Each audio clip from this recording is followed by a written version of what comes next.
The severe weather outbreak is already underway, folks, with a tornado watch from southwestern Arkansas through south central Missouri into southwestern Illinois. Numerous tornado and severe thunderstorm warnings are in effect in that area. Meanwhile, to the east, a particularly dangerous situation tornado watch has been issued until 12 a.m.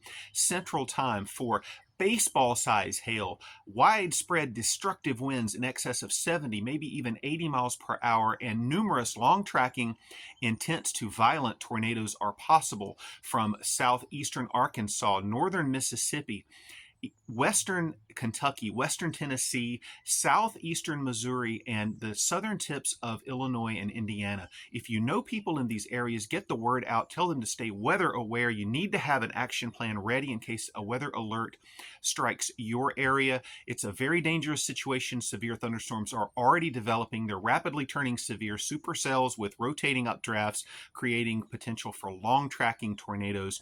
This is going to get worse before it gets better through the afternoon and evening. Make sure that you're weather aware. Alert your friends and family. Tell them to watch this video. Send them to my other video that I did earlier today on YouTube, and I'll make sure that you stay alerted as the night goes on. Take care, everyone, and stay safe.